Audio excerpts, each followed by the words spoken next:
دین میں ہلاکت و بربادی ایسے نہیں ہوتی ہے. باطل اگر ہم سے آگے نکل جائے اور حق جھک جائے یا حق نیچا نظر آئے تو سمجھنا کہ حق والے نے چٹی کی ہے اپنے دین کے ساتھ، ورنہ اللہ. دنیا سنیت اور ہماری جماعت کے ممتاز باوقار عالم دین جنہیں ہم اور آپ فخر گجرات حضرت علامہ مولانا یونس مصباحی صاحب کی بلا سے جانتے ہیں اور پہچانتے ہیں. الحمدللہ آج کی اس محفل میں آپ کا خطاب نایاب ہوگا اور انشاءاللہ یہ خطاب سے فرمائیں. حضرت کا کام اور ان کی خدمتیں ہمارے سامنے ہیں. الحمدللہ میں اجمالی طور پر کچھ باتیں آپ کی سماعتوں کے حوالے کروں. اس سے پہلے بھی کچھ باتیں میں آپ کو بتا چکا ہوں.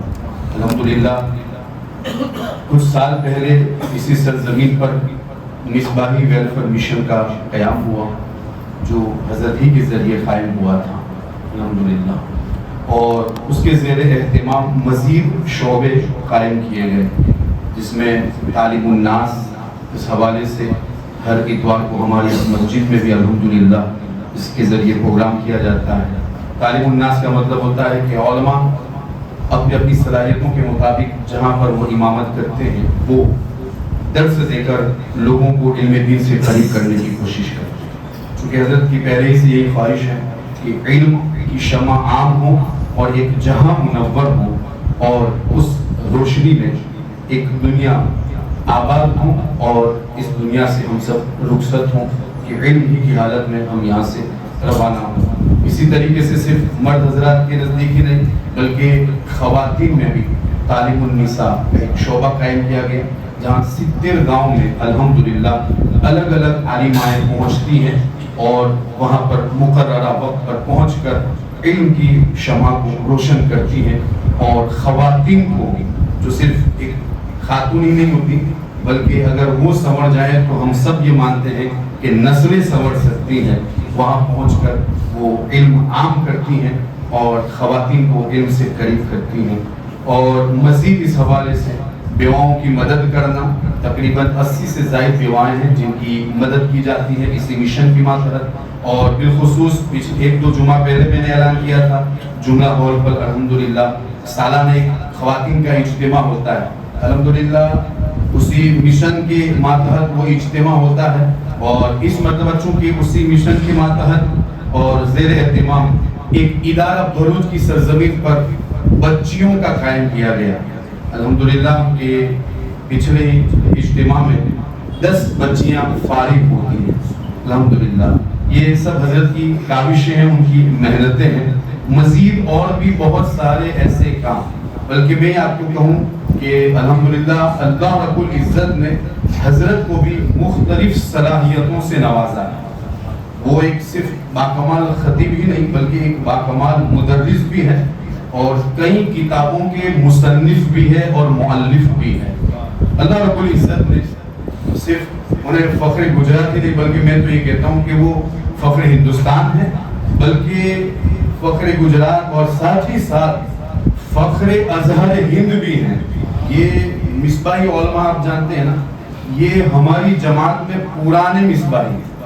الحمدللہ 1 نمبر سے الجامعۃ الاشرفیہ سے فارغ ہوئے اور انہوں نے ہندوستان میں باہر ملک میں ابھی حضرت پریسٹن میں برسوں سے خدمت انجام دے رہے ہیں. وہاں پر بھی ایک بہترین ماحول انہوں نے قائم کیا اور خوشگوار ماحول بنایا. بہت سارے بچے دین سے قریب ہوئے اور حفظ کیا. دین کی خدمت آج وہ کر رہے ہیں. الحمدللہ اسی دن کی خدمت کی نیت کرتے ہوئے آج ہمارے درمیان حضرت تشریف فرما ہے. میں مدعو کر رہا ہوں حضور فخر گجرات حضرت علامہ مولانا یونس مصباحی صاحب تشریف لائیں اور اپنے خطاب نایاب سے ہم سامعین کے قلوب و اذہان کو منور و مجلہ فرمائیں. السلام علیکم ورحمۃ اللہ نحمده ونصلي على رسوله الكريم وعلى آله وصحبه أجمعين. أما بعد أعوذ بالله من الشيطان الرجيم. بسم الله الرحمن الرحيم. يا أيها الذين آمنوا اجتنبوا كثيرا من الظن إن بعض الظن إثم ولا تجسسوا ولا يغتب بعضكم بعضا أيحب أحدكم أن يأكل لحم أخيه ميتا فكرهتموه واتقوا الله إن الله تواب رحيم صدق الله مولانا العظيم. بارگاہ بکسبنا میں حدیث پیش کرنا اللهم صل على سيدنا مولانا محمد وعلى وسلم صلاة وسلام عليك يا رسول الله صلى الله تعالى عليه وسلم. خاص کر کے اس مسجد کے خطیب و امام مولانا الطاہر صاحب قبلہ، یہاں کے اراکین منتظمین و مصلیین، سب کا شکریہ کہ آپ نے مجھے مدعو کیا، معروضات پیش کرنے کا موقع عنایت کیا. اللہ مجھے حق کہنے، آپ سب کو حق سننے اور اس پر عمل کرنے کی توفیق عطا فرمائے. غلط ماحول یہ ہے دور حاضر میں کہ بیان سنانے والا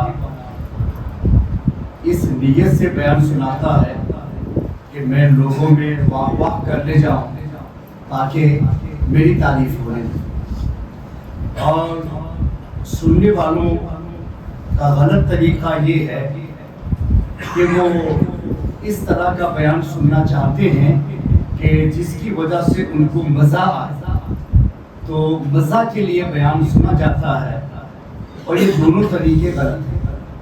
اگر علماء واہ واہ کے لیے بیان کرتے ہیں، عند اللہ وہ مجرم ہیں، ان کو کوئی ثواب نہ ملے گا، بلکہ ان کا بیان خود ان کے لیے وبال بن جائے گا، چونکہ اللہ کے لیے نہیں تھا، واہ واہ کرانے کے لیے. اور پبلک کا سننا اگر اس لیے ہو کہ مجھے مزہ آتا ہے اس لیے میں سنتا ہوں، تو ان کا سننا بھی ان کے لیے ثواب نہیں بن سکتا، کہ اسلام کا بیان مزہ کے لیے نہیں ہوتا ہے، ہدایت پا کر کے اس پر عمل کیا.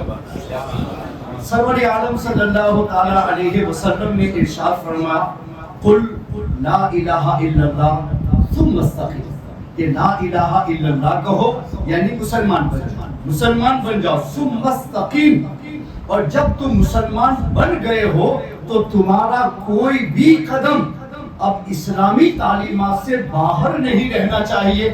جو بھی کروں گا اسلام کے اندر رہ کر، جو بھی فیصلہ لوں گا اسلام کے اندر رہ کر، جو بھی کام کروں گا اسلام کے اندر رہ کر، کوئی بھی فیصلہ اب میرا نہیں. جب تک میں مسلمان نہیں بنا تھا میں آزاد تھا، جو چاہتا تھا کرتا تھا. جب سے میں نے کہہ لیا میں مسلمان ہوں، وہاں سے میں نے یہ دعویٰ کر لیا کہ آج تک میں فری تھا، فریڈم میرے پاس میں تھا، لیکن آج سے میں نے غلامی کی زنجیروں کو اپنے لیے قبول کر لیا ہے. اب کوئی بھی فیصلہ میں خود نہیں لے سکتا، میں غلام ہوں نبی کا اور میں بندہ ہوں اللہ کا. میں اللہ کے فیصلے کو آگے رکھوں گا اور نبی کے فیصلوں کو آگے رکھوں گا. آج سے میری چوائس ختم ہو گئی ہے، میرے وجود پر چوائس ہوگی تو میرے رب کی ہوگی اور میرے رسول کی. ایک مسلمان قل لا الہ الا اللہ ثم استقم. قرآن بھی یہی کہتا ہے ان الذین قالوا ربنا اللہ ثم استقاموا. ساری فضیلتوں کا ذکر بعد میں ہوتا ہے کہ پھر کیا کیا ہوگا، ساری فضیلتیں بعد میں. پہلے قرآن کہتا ہے ان الذین قالوا ربنا اللہ، جنہوں نے کہا کہ اللہ ہمارا رب ہے، یعنی جنہوں نے اسلام قبول کر لیا. ایسی جگہوں پر ان چیزوں کا معنی جزئی نہیں ہوتا ہے، کلی اسلامی سمجھانے کے لیے. جنہوں نے کہا کہ میں مسلمان ہوں، ان الذین قالوا ربنا اللہ، جنہوں نے کہا کہ ہم مسلمان ہیں، تو اس کے بعد کیا کہا ثم استقاموا، پھر اسی کے اوپر ڈٹ گئے کہ اب میں مسلمان ہوں، اب میری کوئی چوائس نہیں، میری چوائس صرف وہی ہے جو میرا رسول کہہ دے یا میرا رب کہہ دے. اب میں رسول اور رب کے فرمان کے خلاف نہیں جا سکتا. قرآن بھی یہی تقاضا کر رہا ہے وما کان للمؤمن ولا مؤمنۃ اذا قضى الله ورسوله امرا ان يكون لهم الخيرة من امره ومن يعص الله ورسوله فقد ضل ضلالا مبينا.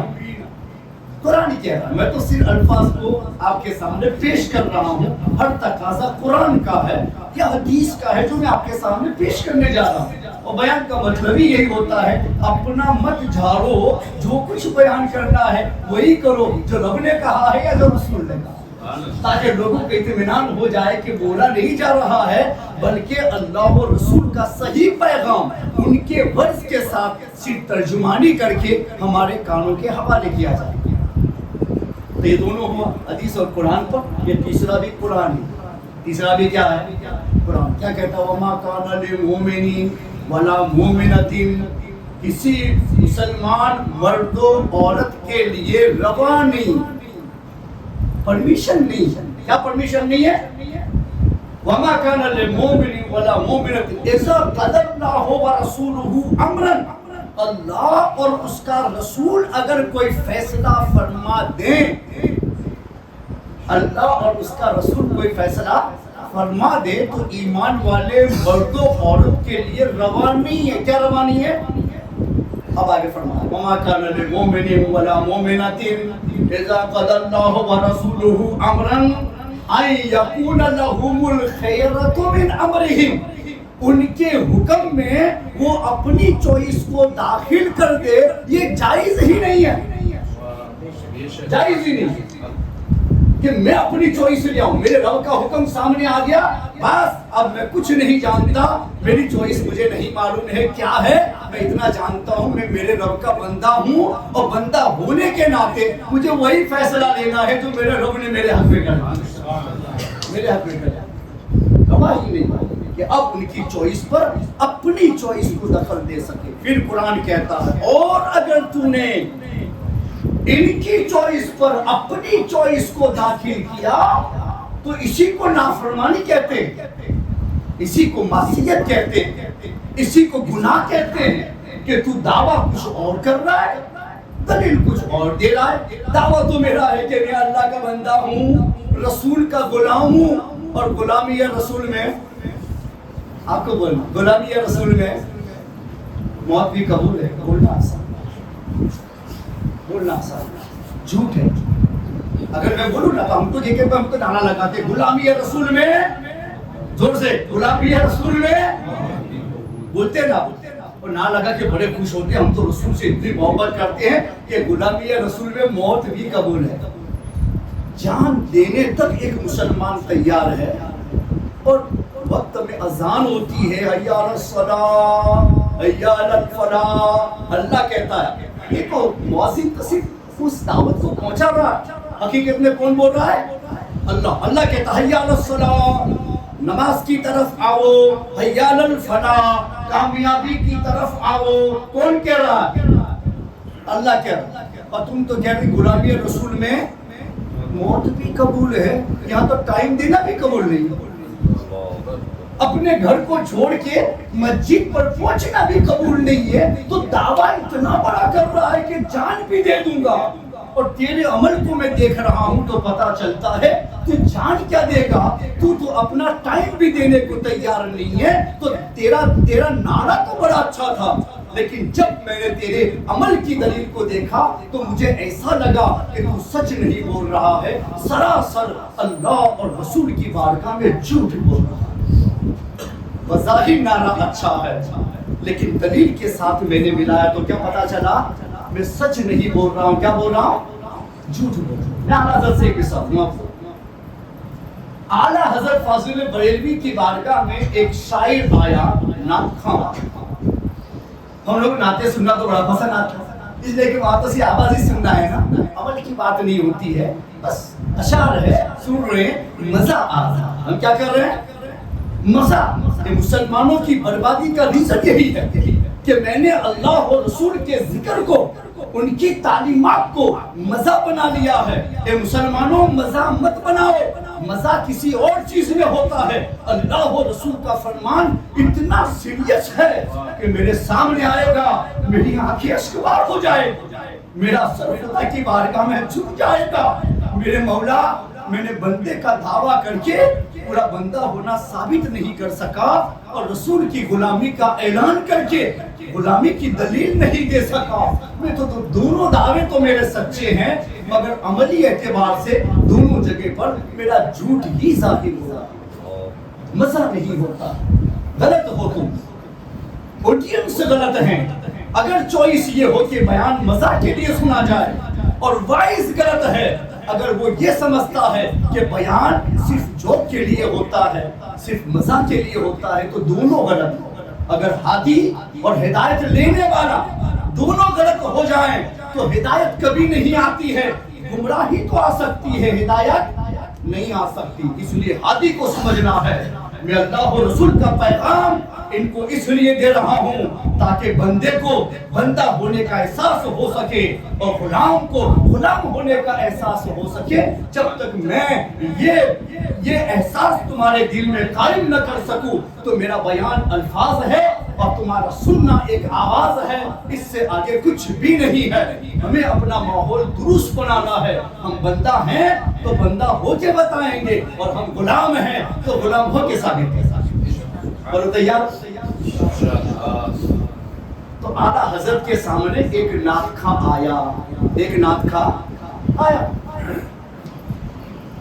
اور اس نے کہا کہ حضور میں نے ایک نعت لکھی ہے، آپ کی مجلس میں سنا سکتا ہوں؟ کہاں اعلیٰ حضرت بڑے بڑے علماء وہاں بیٹھے ہوئے ہیں اور یہ نعت کا فرمائش کر رہا ہے کہ حضور میں آپ کی بارگاہ میں آپ کے سامنے یہ نعت جو میں نے لکھی ہے آپ کو پڑھ کے سناؤ۔ تو اعلیٰ حضرت بڑے بزرگوں کا کام ہی تواضع ہوتا ہے، وہ کسی کو توڑتے نہیں،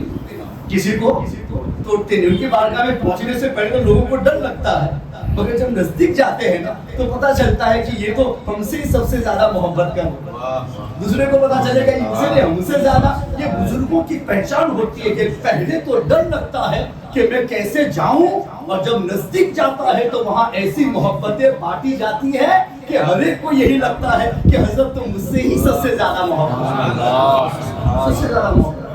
اعلیٰ حضرت نے منع نہیں کیا، چاہتے تو کھڑے، بڑے بڑے علماء بیٹھے ہوئے، تم یہاں کیا پڑھو گے؟ مگر پھر دکھا کہ چلو تم کہہ رہے ہو تو چل اشعار پڑھ دو، میں سن لوں۔ کھڑے ہوئے اب انہوں نے پڑھنا شروع کیا تو اشعار میں شاعروں کا کھانا الگ ہے۔ ہمارے اعلیٰ حضرت نے بہت شاعری لکھی ہے، مگر اعلیٰ حضرت نے فرمایا کہ میں شاعری لکھتا ہوں تو پہلے شریعت کو سامنے رکھتا ہوں، پھر اپنے آپ کو سامنے رکھتا ہوں، اور پھر میں یہ دیکھتا ہوں کہ میں جو لکھ رہا ہوں وہ میرے عمل کے اعتبار سے بھی صحیح ہے یا نہیں ہے، اور شریعت کے قانون میں بھی درست ہے یا نہیں ہے۔ جب تک مجھے یہ یقین نہیں ہوتا میں کبھی اپنے شعر کو لکھنے کی جرأت نہیں کرتا ہوں کہ میں لکھوں، میں کہ رسول کی بارگاہ میں لکھ رہا ہوں۔ جھوٹ بولوں گا تو میرے رسول کو ضرور معلوم ہے کہ میں جھوٹ بول رہا ہوں، میرے رب کو بھی معلوم ہے کہ میں جھوٹ بول رہا ہوں۔ ایسے ہی سنیوں نے نبی کے غیردہ ہونے کا دعویٰ تھوڑی نہ کیا ہے، اور کوئی غیب کیا تم سے نہ ہو بڑا، جب خدا ہی نہ چھپا تم پہ کرو درود۔ یعنی اعلیٰ حضرت کا ماننا تھا کہ میرے رسول سے کوئی بھی غیب چھپا میں جھوٹ بھی بولوں گا تو کسی کو پتہ چلے نہ چلے، میرے نبی کو تو پتہ چلنا ہی ہے۔ تو اعلیٰ حضرت فرماتے کہ میں شعر لکھتا ہوں تو سب سے پہلے شریعت کو سامنے رکھتا ہوں اور پھر اپنے عمل کو، تاکہ میں لکھوں اور بیان کروں تو میرے عمل سے بھی سچ ہو، میرے شریعت کے قانون میں بھی سچ ہو۔ اور اب کے اشعار ایسے نہیں ہیں، وہ نعت خواں کا خود ہی ٹھکانا نہیں، وہ تمہارے سامنے آتے تم کو لگتے بڑے اچھے ہیں، وہ بہت اچھا نعت پڑھ رہے ہیں، اور وہاں ان کے جگہوں پہ جا کر کے تم تلاش ہوگے نا تو نہ مسجدوں میں جاتے ہیں اور خدا معلوم نہیں کہ نماز بھی پڑھتی ہے، صرف پیسہ بنانا مقصود۔ دین میں ہلاکت و بربادی ایسے نہیں ہوتی ہے۔ باطل اگر ہم سے آگے نکل جائے اور حق جھک جائے یا حق نیچا نظر آئے تو سمجھنا کہ حق والے نے چیٹنگ کی ہے اپنے دین کے ساتھ، ورنہ اللہ نے تو اعلان فرمایا تھا اپنے رسول کی زبان سے، الحق یعلو ولا یعلی علیہ، حق اوپر ہے اور حق کو کوئی مغلوب بنا ہی نہیں سکتا، تو حق کے مقابلے میں باطل کبھی خالی نہیں آ سکتی۔ لیکن اگر آ جائے تو اس کا مطلب میں چیٹر ہوں، میں غلط ہوں، اس لیے میرے رب نے مجھے پھینک دیا تاکہ مجھے احساس ہو یا تو میں رب کی بارگاہ میں جھوٹ بول رہا ہوں یا میں رسول کی بارگاہ میں جھوٹ بول رہا ہوں۔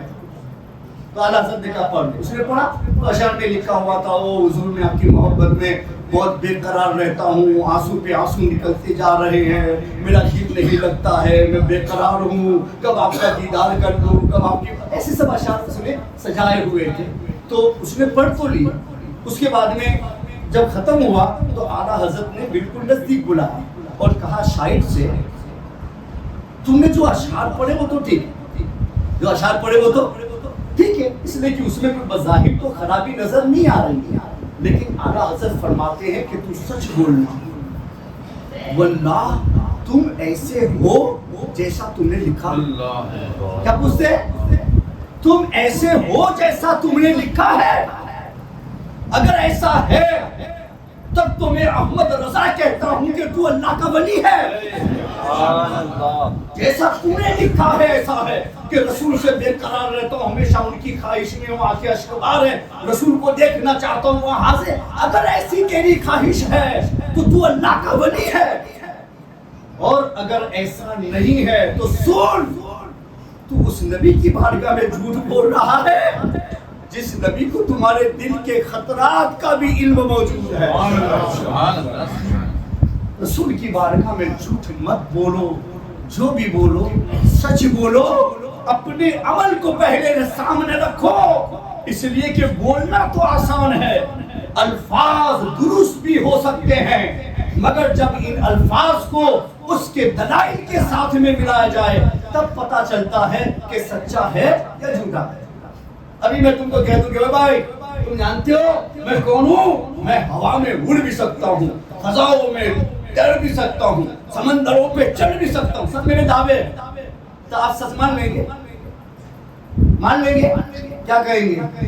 مولانا تو اڑ سکتے ہیں نا، تو کوئی بات نہیں، اپنے پنکھے بند کر دیتے، ذرا یہ چھوٹی سی جگہ کے اندر بھی اڑ کے دکھاؤ نا، اس کونے سے اس کونے تک، تو پتا چلے کہ آپ نے جو دعویٰ کیا صحیح ہے کہ تو دعویٰ غلط نہیں ہوتا، دعوت الفاظ دلیل کے ساتھ میں ملاؤ تو پتا چلتا ہے کہ صحیح ہے یا تو غلامی رسول میں صحیح ہے نہیں نا؟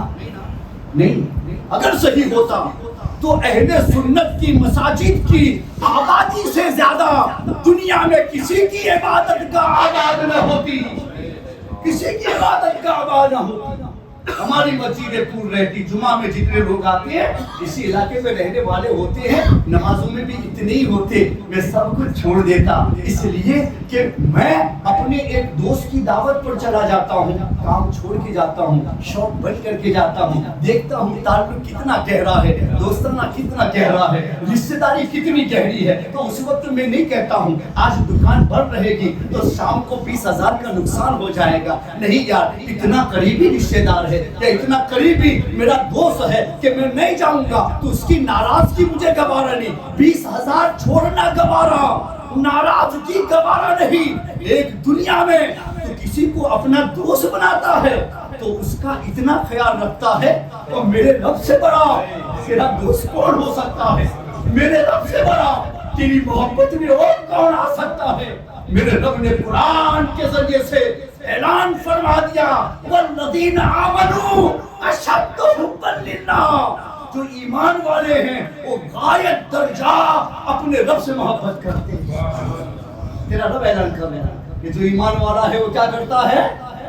غایت درجہ، جس کی لمٹ نہیں لا سکتے، اتنی زیادہ محبت اپنے رب سے کرتا ہے۔ مگر جب دلیل پر آئے تو پتا چلا کہ میں تو حی علی الصلاۃ اور فلاح کی آواز ہوتی ہے نا تو میں تو مسجد تک جانا بھی نہیں چاہتا۔ کہاں ہے محبت؟ دعویٰ صحیح تھا، دلیل نے جھوٹا بتایا، دعویٰ صحیح تھا، دلیل نے جھوٹا بتایا۔ تو غلامی رسول میں موت بھی قبول ہے، بولتے ہیں اس دعوے کو کوئی غلط نہیں کہتا، ہاں مسلمان ہیں تو ہو سکتا ہے نبی سے اتنی محبت کرنے والا، لیکن جب مسجد خالی تھی حی علی الصلاۃ اور حی علی الفلاح کی آواز پر مجھے اپنا بستر چھوڑنا گوارا نہیں ہوا تو مجھے بتایا گیا تیرا دعویٰ جھوٹا ہے، تیرے نزدیک تو نیند بہتر ہے خدا کے فرمان سے، اگر ایسا نہ ہوتا تو حی علی الصلاۃ اور فلاح کی آواز کے بعد بستر پر سویا ہوا تو نہ ملتا، اس لیے کہ نیند چھوٹی ہے، میرا رب ہی ہر چیز سے بڑا ہے۔ اس لیے اذان کے اندر، اذان جو میں ایک حکمت بتا رہا ہوں، یہ نہیں کہ میں رسول پر تنقید کر رہا ہوں، اذان کے اندر کچھ نہیں ہونا چاہیے، اذان میں کچھ نہیں، نماز کے لیے بلاتے ہیں تو کتنا ہونا چاہیے؟ تو ارلی جب اعلان ہوتا نا تو اتنا ہی ہوتا، حی علی الصلاۃ حی علی الفلاح، بس فنش، اذان اس کے آگے نہیں، چونکہ دعوت کس کی؟ نماز کی، اتنے سے ہو گیا نا۔ فلاح تو اس لیے کہ آپ کو پتا چلے کہ وہ معمولی نہیں ہے، کامیابی اسی پہ رکھی ہوئی ہے، کامیابی اسی پر رکھی ہوئی ہے، مگر ایسا ہم نہیں کریں۔ اذان میں پہلے کہا اللہ اکبر اللہ اکبر، اللہ سب سے بڑا ہے۔ اب کوئی چیز تیرے راستے میں رکاوٹ بنے گی تو تیرا دعویٰ جھوٹا ہے کہ اللہ سب سے بڑا ہے۔ اگر بڑا ہوتا نا تو ہر چھوٹے کو بڑے کے لیے چھوڑ دیا جاتا، لیکن نہیں کیا تو پتہ چلا کہ دعویٰ تو صحیح ہے اللہ اکبر، لیکن میرا عمل بتا رہا ہے کہ میں صحیح نہیں ہوں، اس لیے کہ بڑا سمجھتا تو رکاوٹ کوئی بھی نہیں ہوتا، میں یہاں جاتا۔ اس لیے میرے آقا نے ارشاد فرمایا کہ ایک مومن کے نزدیک نماز کی حیثیت و اہمیت کیا ہے۔ میرے آقا ارشاد فرماتے کہ کسی ایک آدمی کی ایک نماز اگر قصداً چھوٹ جائے کأنہو وطر اہلہو ومالہو، گویا اس کے مال اولاد سب کچھ ہلاک و برباد ہو۔ جان بوجھ کی ایک نماز چھوٹ جائے تو کیا ہوا؟ سب ہلاک و برباد۔ اس کا مطلب میرا بیٹا مر جائے یہ ہلکا ہے، میری نماز چھوٹ جائے یہ اس سے بڑا۔ میرا باپ مر جائے یہ ہلکا ہے، لیکن میری نماز چھوٹ جائے یہ اس سے بڑا میرے لیے وبال ہے۔ کوئی بھی نقصان میرے نزدیک چھوٹا ہو جائے گا جب میں اپنے نماز کی اہمیت کو جان لوں گا۔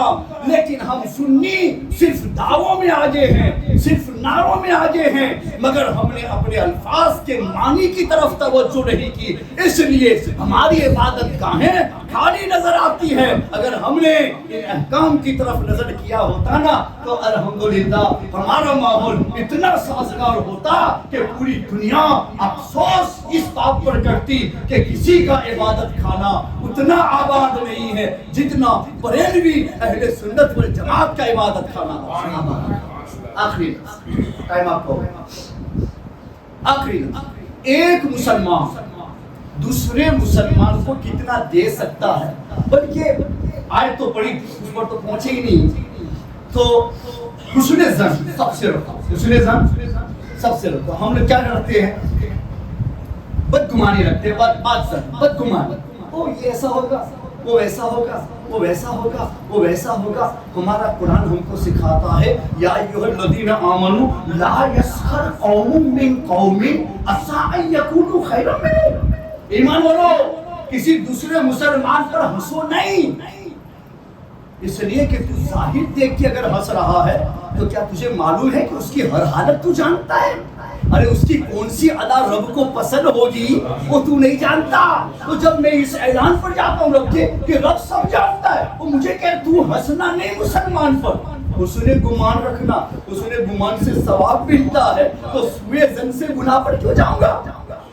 میرا ذمہ تھا ایک مسلمان مجھ کو کما کے دے سکتا ہے، ایک کافر مجھے کما کے دے سکتا ہے، ایک منافق مجھے کما کے دے سکتا ہے، ایک بد باطن اور ایک بد عقیدہ مجھے کما کے دے سکتا ہے، ایک مشرک مجھے کما کے دے سکتا ہے۔ آپ سمجھیں گے مسلمان ہو کر کے آپ کہتے ہیں کافر بھی کما کے دے سکتا ہے، مشرک بھی کما کے دے سکتا ہے، بد عقیدہ بھی کما کے دے سکتا ہے، اور دوسری دنیا میں جتنے بھی بد عقیدہ ہیں ناموں کو لینے سے کوئی فائدہ نہیں۔ ناموں کو لے کر کے ہم دنیا میں انتشار برپا کرنا نہیں چاہتے، ہم حسن ظن کے ذریعے سے تمام لوگوں کو ایک رسی میں باندھ کر کے اللہ کی بارگاہ میں اپنے اتفاق و اتحاد کا اعلان کرنا چاہتے ہیں۔ کیسے ہو سکتا ہے؟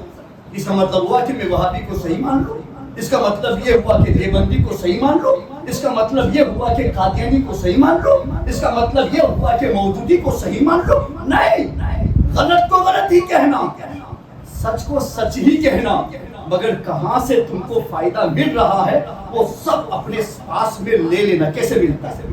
ایک وہابی میرے سامنے آیا تو میرا ذمہ ہے کہ میں اس کو سمجھاؤں، اور سمجھا نہیں سکتا ہوں تو میں اس سے نیکی کما سکتا ہوں۔ کیسے؟ میں دعا کروں گا میرے مولا اس کا عقیدہ خراب ہے مگر ہے رسول کا امتی، میرے مولا تو ہدایت دے دے تو رک نہیں سکتا ہے، میرے مولا تو اس کو ہدایت عطا فرما دے۔ کس کے لیے دعا کی میں نے؟ وہابی کے لیے۔ غلط ہے تو میں اس کے سامنے غلط الفاظ کہہ کے اس کو مجروح کر سکتا تھا، لیکن میں نے یہ سمجھا کہ میں اس کو سمجھا نہیں سکتا ہوں تو کم سے کم میرے رب سے دعا تو کر سکتا ہوں. تو میں دعا کروں گا تو ایک مسلمان کی ہدایت کی دعا کا بدلہ آپ کو عطا کر دیا جائے. مجھے وہابی بھی کما کے دے سکتا ہے نیکیاں. ایک کافر جب حضرت علی جنگ میں جا رہے تھے خیبر کی, تو حضور نے فرمایا علی کیا کرو گے؟ وہ کہا میں ان کے ساتھ میں جنگ کروں گا. فرماتے مسلمان ظلم کرنے اور مارنے کے لیے دنیا میں نہیں آیا ہے. مسلمان بچھڑی ہوئی انسانیت کو اس کے درجہ کمال تک پہنچانے کے لیے آیا ہے. علی ایسا مت کرنا, ماننے کے لیے نہیں جا رہے. تو حضور کیا کروں؟ کہا پہلے جانا, ان کو اسلام کی دعوت دینا, بھائی چارے کی دعوت دینا, اپنے ساتھ ہو جانے کی دعوت دینا, اور جب یہ دعوت مکمل ہو جائے اور مان لیتا ہے تو علی ایک آدمی کا ہدایت پر آنا تیرے لیے سور اونٹوں سے زیادہ بہتر ہوگا. ہر چیز سے زیادہ بہتر ہو جائے گا. یہ مجھے ایک کافر بھی ثواب دے سکتا ہے, مجھے ایک کافر بھی کما کے دے سکتا ہے. قادیانی جس کے کفر میں کوئی شک نہیں ہے, وہ قادیانی میرے سامنے آیا, بن سکے تو میں اس کی ہدایت کروں گا, نہیں کر سکتا ہوں تو میں میرے رب سے دعا کروں گا میرے مولا یہ قادیانی ہے, یہ غلط ہے, نبی کے بعد کوئی اور نبی مان رہا ہے, سراسر ضرورت دین کا انکار ہے. میرے مولا تو اگر ہدایت دینا چاہے تو دور نہیں ہے. میرے مولا اگرچہ رسول کی امت اجابت میں نہ صحیح مگر امت دعوت میں ضرور شریک ہے. میرے مولا رسول کی ایک نسبت ضرور اس کے ساتھ میں امت دعوت کی باقی ہے. میرے مولا اس نسبت کے سہارے اس کو ہدایت عطا فرما. تو ہدایت آئے یا نہ آئے لیکن مجھے تو ثواب مل گیا. اس طریقے سے دنیا کے سارے کافر بھی کما کے دے سکتے ہیں, سارے مشرک بھی کما کے دے سکتے ہیں, سارے فلک کی دعوی, مگر ہم کو پلٹ کے آنا ہے کہ جب تک ہمارے دلوں میں حسن ظن نہ آئے گا ہم کما نہ سکیں گے, بلکہ ہماری کمائیاں بدگمانی کی بنیاد پر ختم ہو جائیں گی. اگر تم اپنی آخرت کی کمائی میں اضافہ کرنا چاہتے ہو تو ہمارے نبی نے فرمایا اے مسلمانوں اپنے دل میں حسن ظن پیدا کرو, کہ حسن ظن پیدا کرنے والا نقصان میں کبھی نہیں جاتا ہے, ڈھیروں نیکیاں کما کر کے اپنی آخرت کو بنا سکتا ہے. وما علینا الا البلاغ.